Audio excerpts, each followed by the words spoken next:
Welcome in to the Strike Zone podcast. I am Joe Hunk. You can follow me on Twitter any point on time. Just make sure that you do it by following me at Joe Hunk, as well as make sure that you follow all of our shows on 104.5 The Zone, including 104.5 The Zone on social media. Twitter, Twitch, YouTube, Facebook, all those places is where you can do that and listen and watch any one of the shows that we have going on, from J. Martin Ramon, Buck Rising.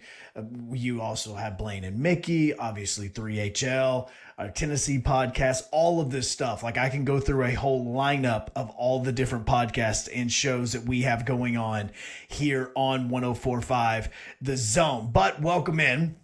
You can get your comments in as we get going tonight on this Thursday night, a little bit later than what we normally do. But hey, at least you didn't have to worry about a Braves baseball game tonight. So there's none of that contradiction where we can sit here and be figuring out what's happening as the game is going on. Because apparently this show, if you don't know, is good luck for the Atlanta Braves. So that's the reason why we do this. Some other things that obviously have been going on. There's a little thing that I love paying attention to, and that is the farm systems and the way that the different teams are ranked and how their rankings are changing as we kind of go throughout the baseball season. Because with the trade deadline that wrapped up just a couple of days ago, you had a lot of changing when it does come to the rankings. The Atlanta Braves have dropped. You've had some other teams like the Tampa Bay Rays, who were number one. They have dropped as well. There's some normal reasons for this. There's some things that you shouldn't be worrying about when it comes to the Braves and other teams as well. The Brewers are one that obviously we need to talk about because of their connection with the Nashville Sounds. And if you are a Braves fan tonight and you're hopping on, look, you are going to bed tonight with the Braves now being 4 games up in the NL East. If you do not know, the Philadelphia Phillies got swept by the Arizona Diamondbacks, one of the worst teams in baseball. The Phillies got swept by, as the Braves have now won 6 in a row. And look, when we talked last week that the Braves were 1 game back after being in first place last Thursday going into some afternoon baseball. So the fact that in just a week, the Braves have went from being tied for first place and down 1 game in the standings to now being up 4 games after what's happened over the weekend is absolutely amazing. We've already got some people hopping into the chat. Mrs. Drake, we appreciate you hopping on and watching on YouTube. You can do that as well, as we're live over there. Yorkie hopping in. What's up, Hunk of Thriller? Which is a lot. That's, quite frankly, that's my only fantasy football name. That's the only name that I have. I'm probably in about 3 different fantasy football leagues, and my name is Hunk of Thriller in every single one of them. So we appreciate that. But I do want to start off tonight talking about the Little League World Series. And I'm curious as to people that are watching tonight, do you have feelings one way or the other about the Little League World Series? Some people watch it. Some people, depending on, what time of year it is, you are kind of like, hey, football season's around the corner. I'm not going to be paying attention to this very much. And some people absolutely love it.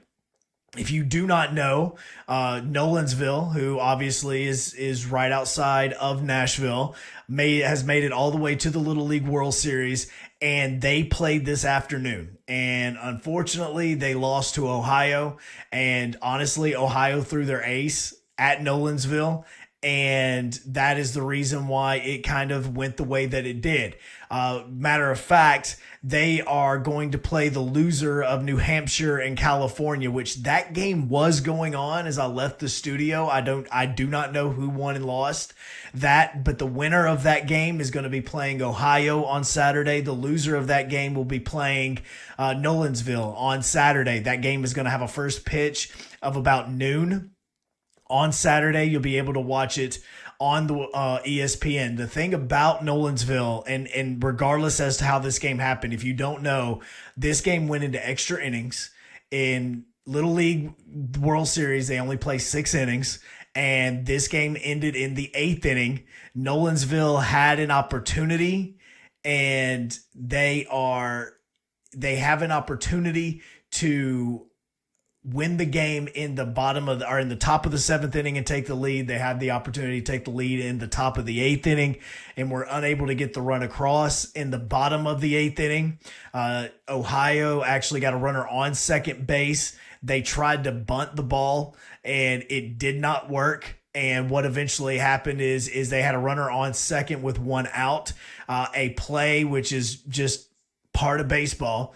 Dribbler in between the third base and the shortstop. Third baseman was unable to get it. Shortstop was unable to get it. And the pitcher ended up having to pick up the ball. But in that time, you had Ohio had runners on first and third with one out. So what Nolansville did is they walked the bases loaded, and then the very next batter hit a ball right down the first base line that ended up being the game-winning hit, and Ohio defeated Nolansville in it. But there was one player that I've absolutely got to give a ton of love to, and that is Ryan Pearson, because he is the shortstop for Nolansville, and that kid played absolutely tremendous today. That game had numerous opportunities specifically for Ohio to make that actually win that game in regulation, which is in the 6th inning, and Pearson had a ton of stops. There was a ball hit directly up the middle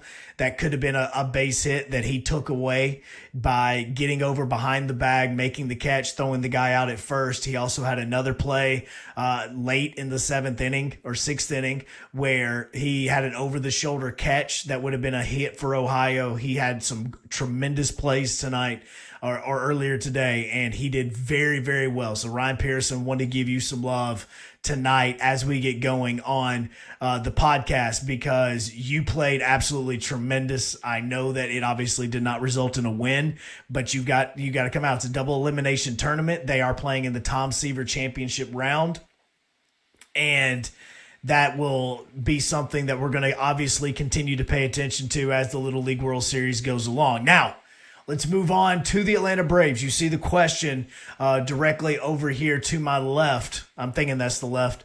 And that is, can the Atlanta Braves actually pull this off and win the NL East? After just a couple of weeks ago, we were wondering if the Braves would even be able to be buyers at the trade deadline, and now they are 4 games up. So before we start getting into some reasons of why they may or why they may not, we do have some questions that are coming in. Don't forget, no matter where you are watching, whether it is YouTube, Twitter, Twitch, Facebook, wherever it is, you can get your comments in tonight. You have Capsule Sick, who is watching on Twitch. We appreciate that.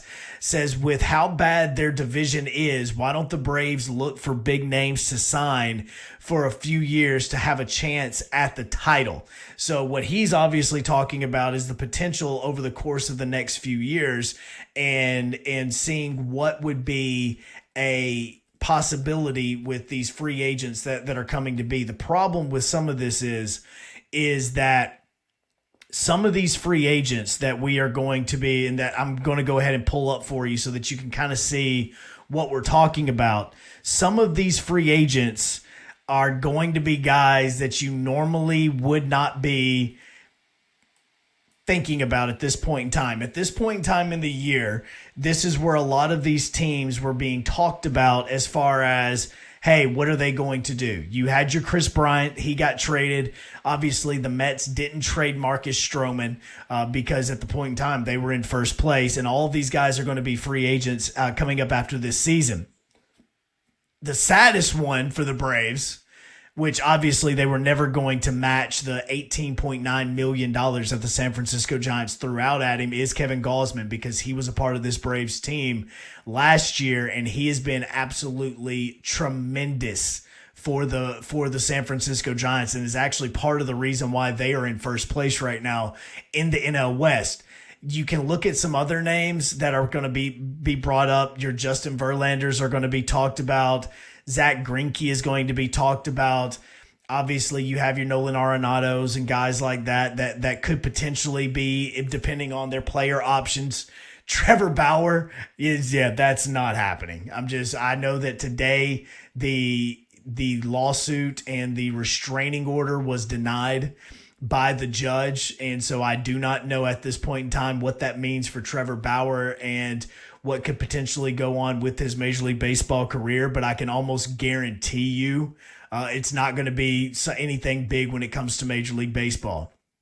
Now, when you talk about the big names that the Braves could potentially go for, and there's going to be one name and one name only that I truly want the Braves to focus on if they're serious about looking for a potential pitcher, because offensively they are set. But pitching wise, I would be very interested to see if the Atlanta Braves would actually try for Max Scherzer. He's now a Dodger. Obviously, he got traded from the Washington Nationals to be in this, and that's the reason why he did get traded. But you can look at your Kevin Gausman's, which he's not a frontline starter, but Max Scherzer is a bona fide Hall of Famer, and he is going to be somebody that was going to be getting a lot of money in the free agent market, and I'm going to be interested to see if the Braves actually try to go get somebody like him, because if you get somebody like a Max Scherzer in your rotation, then yes, you're talking about owning the NL East for the next few years. You're talking about being a contender and for the World Series, and specifically for the NL pennant, because there's a lot of players that are potentially going to be free agents for the LA Dodgers. And I know that team is this all-star looking team that, quite frankly, looks to be once again the favorite in the World Series outside of possibly the Houston Astros. But pitching wise, they're going to be losing a lot potentially at the end of the year. Clayton Kershaw is going to be a free agent. Obviously, I mentioned Max Scherzer. Trevor Bauer is obviously not going to be there.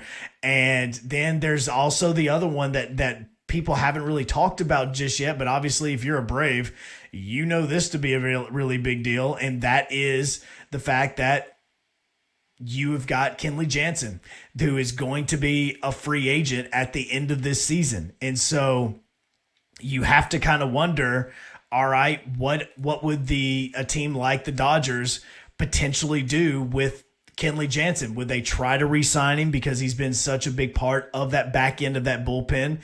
But look, the LA Dodgers themselves, because that's kind of something that you get talked about of, okay, what players do these Dodgers teams have coming back? Because we look at that. Obviously, Clayton Kershaw's always been a Dodgers entire career. He's probably going to want to re-sign there. But Kenley Janssen, that could be a bullpen option. Corey Seager's going to be gone from there as well. Danny Duffy, who was traded there from the Kansas City Royals. I don't know if you would even consider somebody like him. I absolutely love Joe Kelly. There is a team option for Joe Kelly. He is obviously, not only does he bring a lot of we'll just call it swagger to your bullpen, he also brings 102 mile per hour fastball out of the bullpen. So that's going to be somebody that you could potentially be looking at. And look, those are just the guys from the Dodgers that we are potentially talking about, because obviously they have a great talent, and the Braves also need bullpen help. That's still not anything that we have to sit here and actually talk about, because look, if you're watching this right now, you're a Braves fan, how many times have you freaked out just over the last week when it comes to somebody like Will Smith trying to close it out, even when he pitches a good inning? How good can that potentially be with this? And I think that's the reason why a lot of Braves fans have been wondering, okay, can the Braves do this, because of the fact that they do not have a good bullpen. They've added to it. Rich Rodriguez has pitched very well. You still don't have that guy that's going to bring it 98, 99, 100 miles per hour out of the bullpen.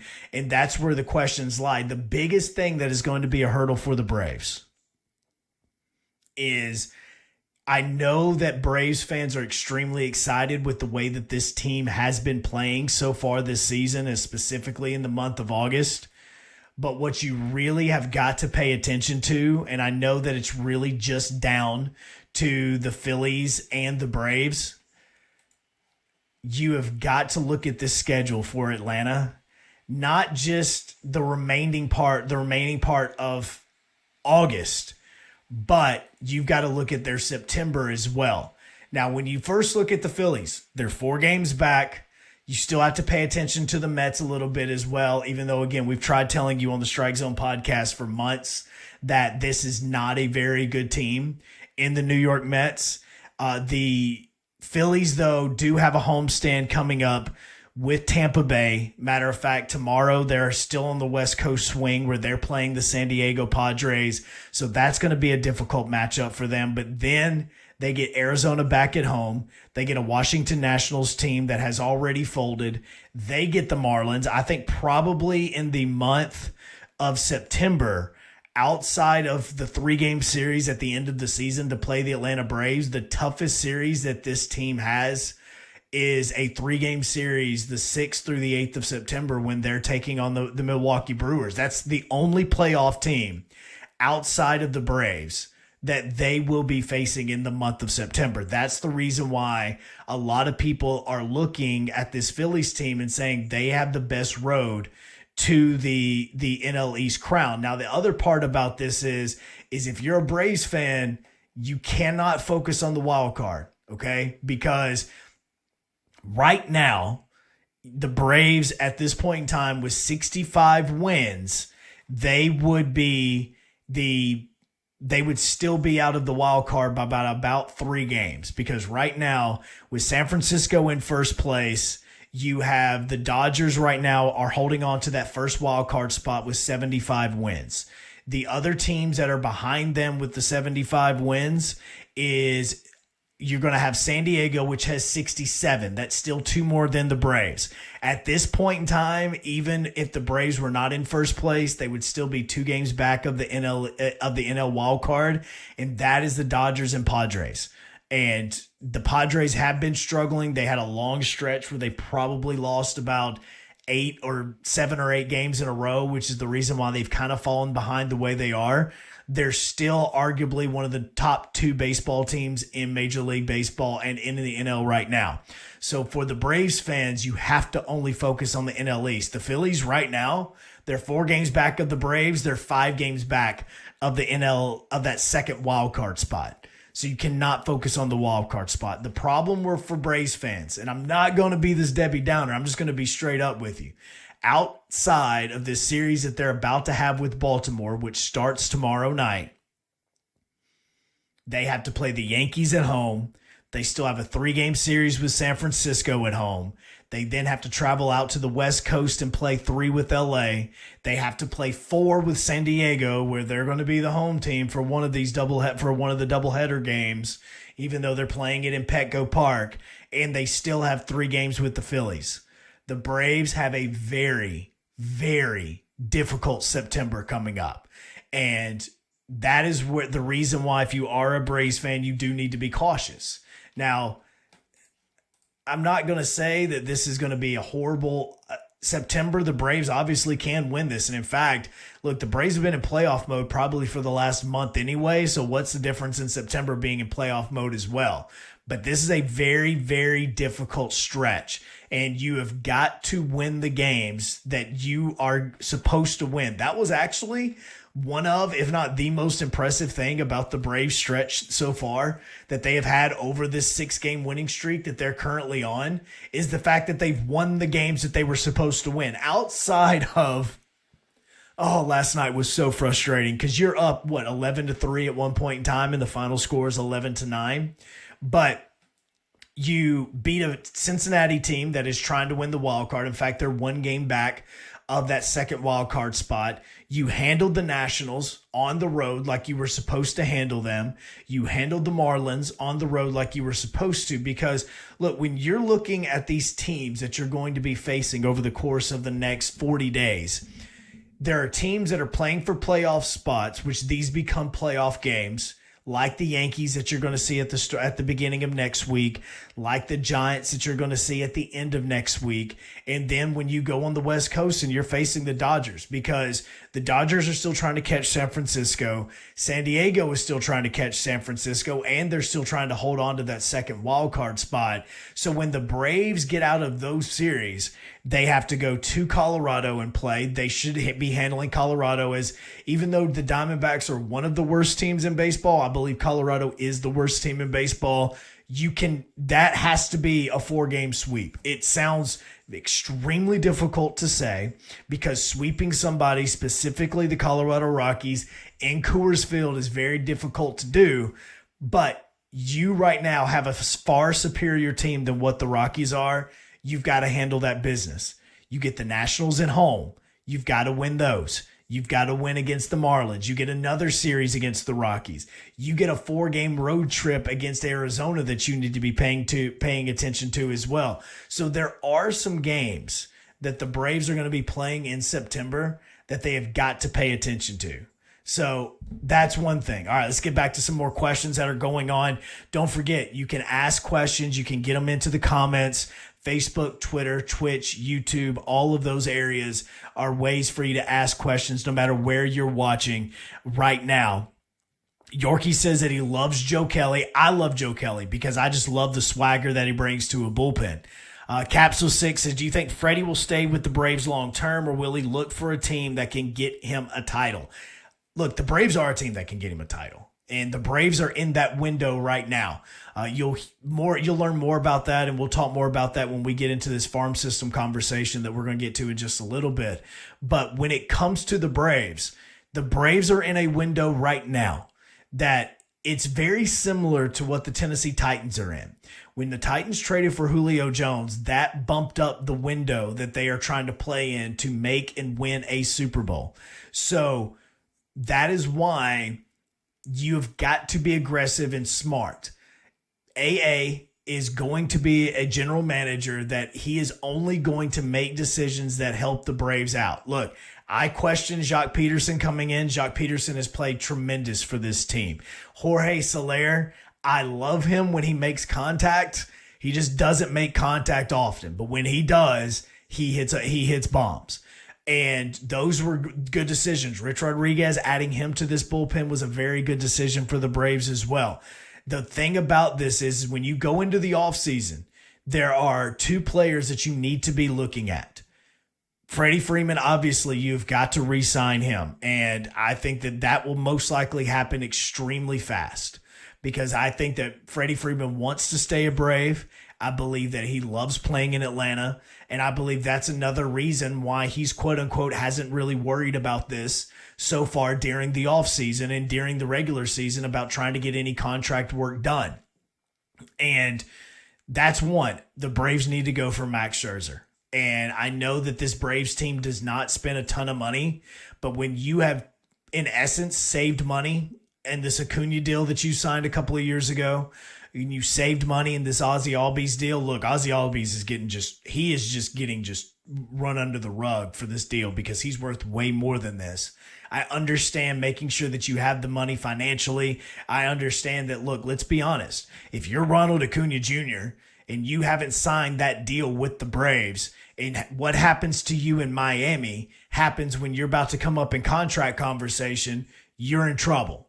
He doesn't have to worry about that anymore. And I think there's a little bit of security in that, and that's kind of the reason why he did that. The Braves now should take the money that they have saved, take it, get Freddie Freeman signed. I believe he'll give you a home team discount because this team is in that window to win. Austin Riley is the third baseman of the future. We tried telling you that with how well he played in the minor leagues and how great of a defensive third baseman he is.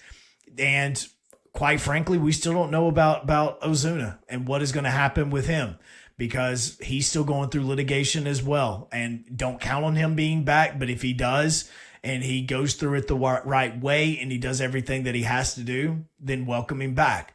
But you have this team that is set up for success. Now you've got to add to it, and Max Scherzer is going to be that pitcher that can take you from a contender, hopefully trying to beat the LA Dodgers in the NLCS, which is something that the Braves could potentially do because honestly, they match up very well with the Milwaukee Brewers. And that's most likely who the Braves are going to see in the first round. And they can get to the NLCS. It's most likely going to be against the Dodgers, and you're going to be right back to where you were last year. And this could be kind of that series where it's going to take a couple of years for the Braves to get over the hump with the Dodgers. And it may not be this season, but next season could be the season that the Braves make it to the World Series. And they're building up for that. Brad, you are correct. need to take care of the O's, man. You have got to take care of Baltimore. You have got to go in and you have got to win that series. And honestly, you want to sweep.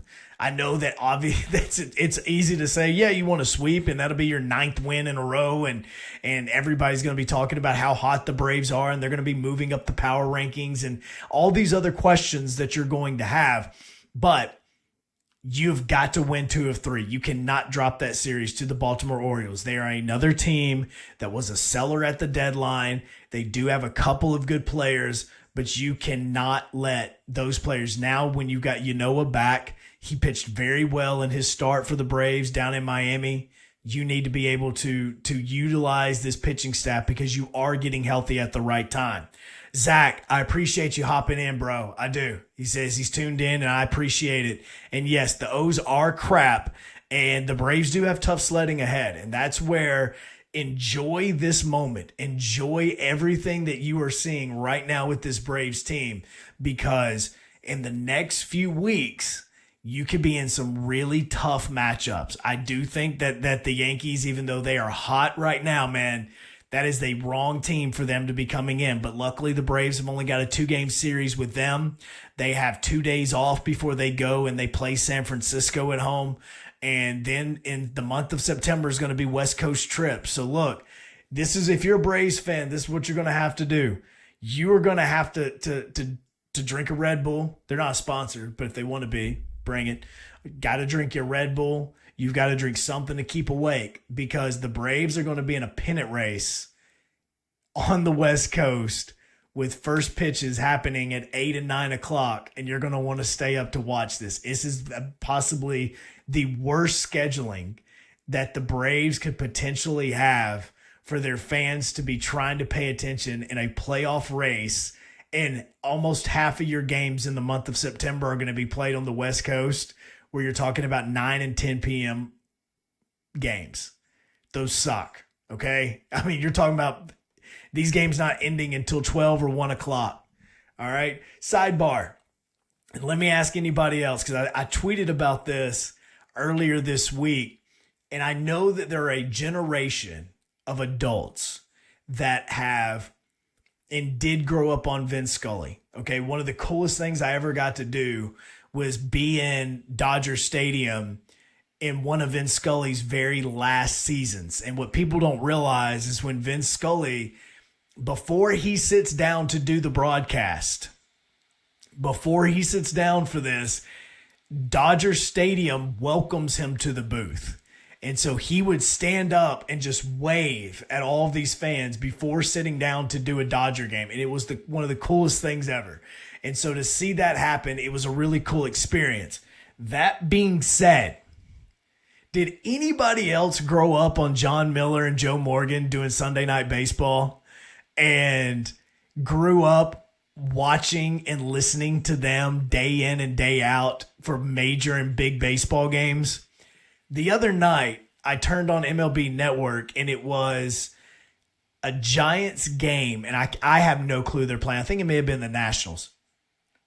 But John Miller does the local television broadcast for the Giants, and just listening to him gives me the same vibes as parents and grandparents of us that talked about listening to Vince Scully on the radio. There was something just soothing about watching a John Miller called baseball game and just listening to him talk. And like, I know people talk about my voice and how it sounds and stuff, but John Miller just has this soothing, calm voice that it's one of those things that you just sit and love if you are a baseball fan. And so I just wondered, who is that for a lot of people? Because for me, like, I now love watching Giants games just so I can listen to John Miller. That's kind of how it is. And yes, that's a brutal stretch for the Braves. And so make sure, if you are watching right now, we appreciate everybody that's watching on YouTube, as well as Facebook, Twitter, Twitch. If you're watching somewhere that you can share the broadcast, we always appreciate you doing that so that we can grow the Strike Zone podcast. If you are unable to watch or listen to this entire thing, we will put this up on Apple Podcast. You'll have it in the morning when you wake up, and you can listen to it while you drive into work and get you ready for this weekend series with the Atlanta Braves. Now, the final topic that we have tonight is something that kind of needs to be explained a little bit, because this is where it's a little bit more difficult when you initially see it to be like, oh crap, this is a major problem. Brad throws in before we get to it was Vince was, I think, the greatest.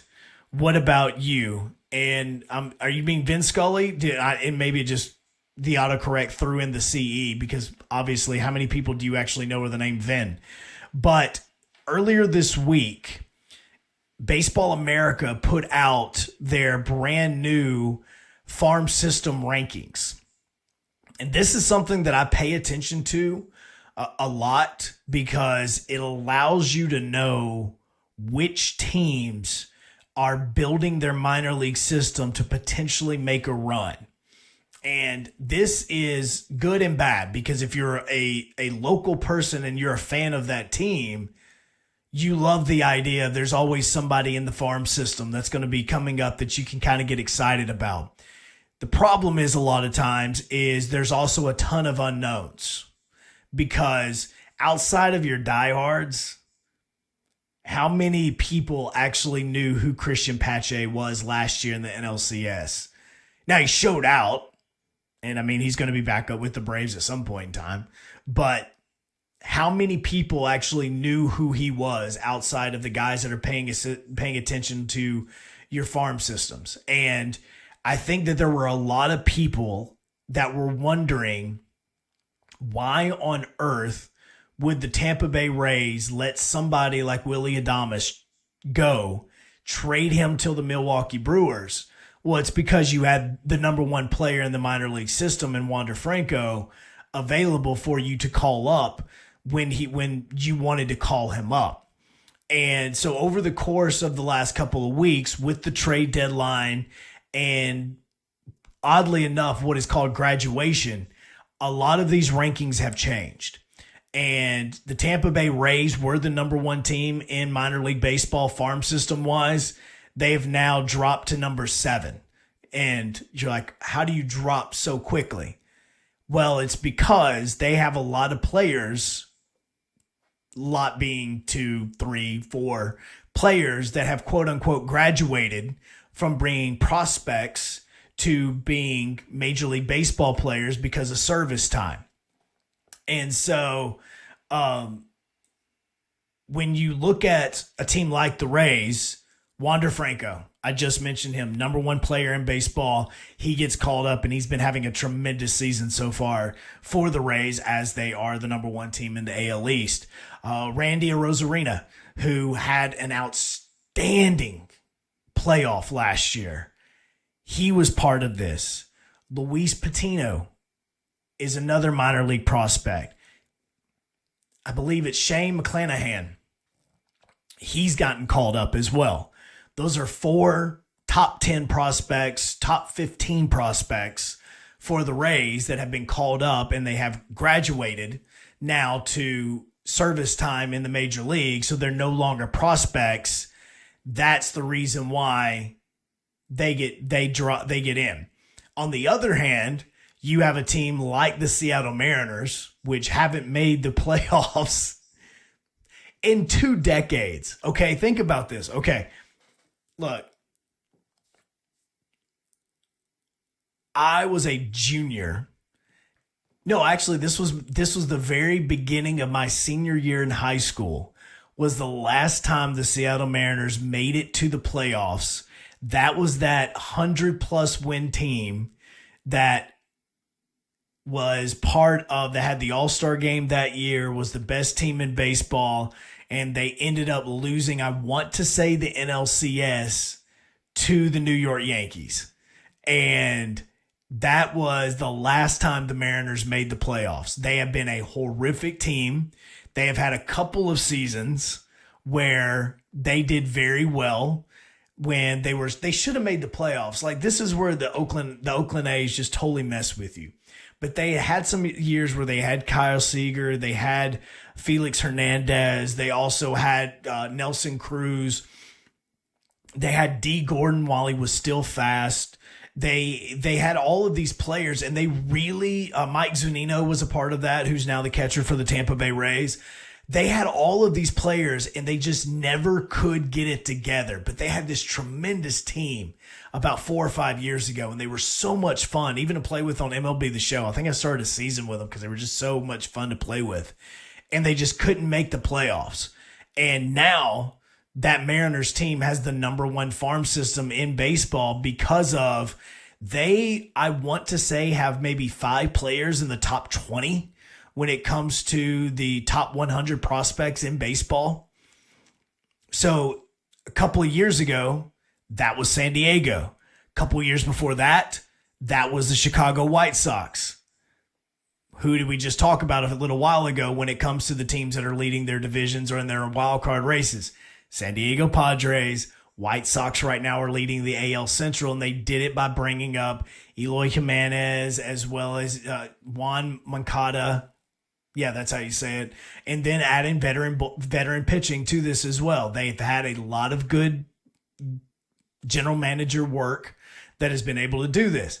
That being said, the Braves, who were the number 5 team in the farm system rankings at the very beginning of the season, has dropped to number 14.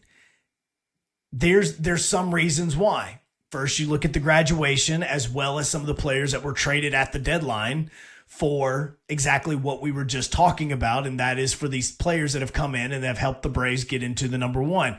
You had Bryce Ball, who was a low A player that the Braves just drafted a couple of years ago, but he was like in their top 25 prospect wise. You had Bryce Wilson, he was traded. He was a part of the Rich Rodriguez deal. You had somebody like a Casey Kelch, I believe was his name. Obviously, Alex Jackson, the catcher that had played Major League for the Braves this year. He was traded for Adam Duvall. But then you also have Ian Anderson, who has graduated up to Major League status.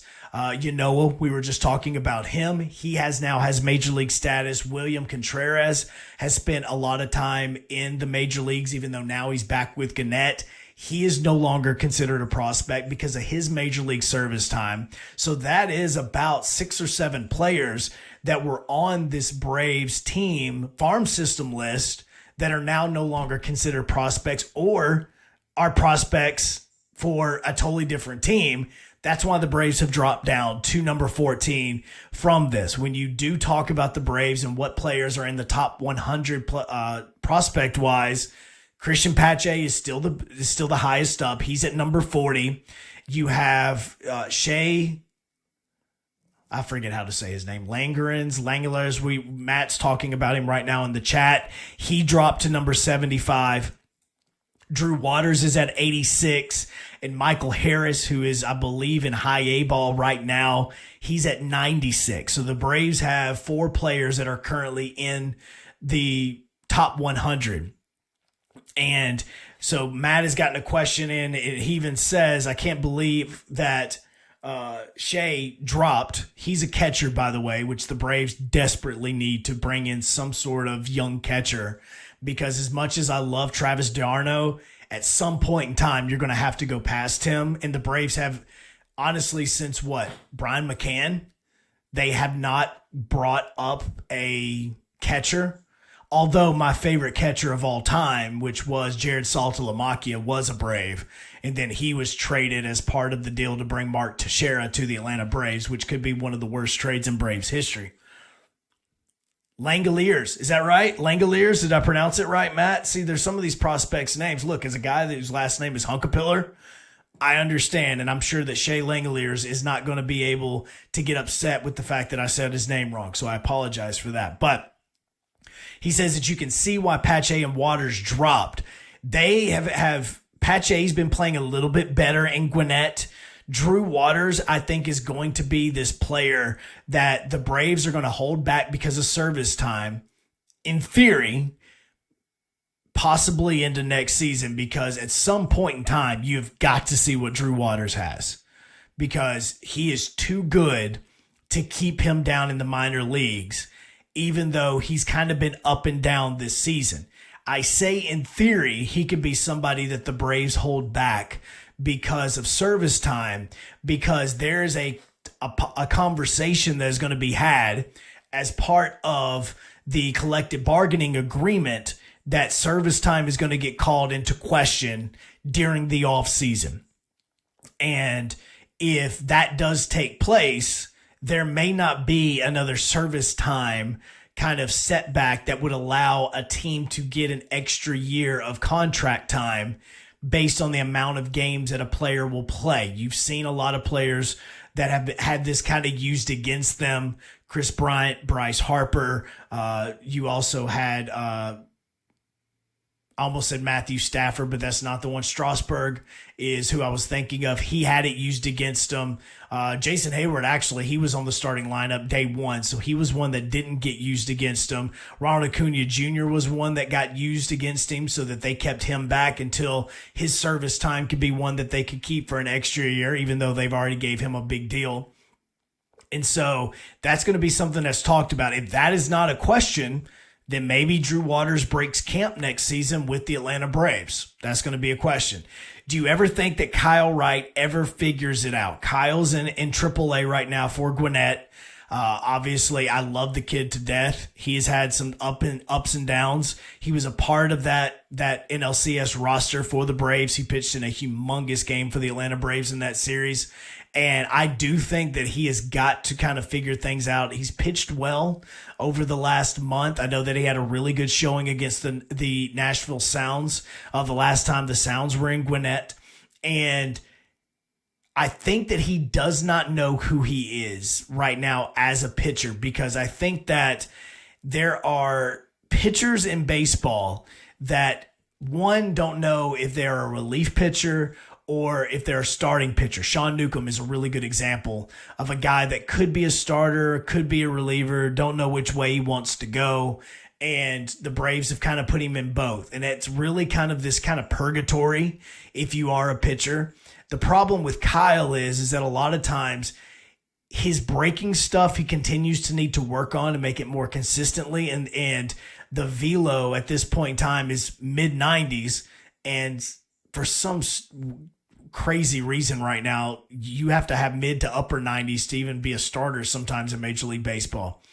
I think that at some point in time, it's very, very close, because right now, I don't think that he is good enough to be in this 5-man rotation for the Braves. I know he's had multiple opportunities to do so, but I think that he's still got a lot of mental sides to this that he's definitely needs to work on, just from what I've been able to watch of him. The other question that you're going to have when it comes to this Braves team is going to be, is Christian Pache going to be eventually be that player that you want him to be? You've got Acuna. You've now gotten rid of Ender Inciarte. And these other players that the Braves have brought up, these guys that nobody knew their names, have been performing well. Is this going to eventually be Pache? Is it eventually going to be Drew Waters? I think that's what a lot of Atlanta Braves fans were hoping to have, would be this outfield that was going to be Waters, Pache, and Acuna. And that was going to be the 3 players in the outfield that were going to be celebrating a world championship. I think that's kind of the thought that it has been. But we're going to have to see. But the farm system rankings are out. The Braves have dropped.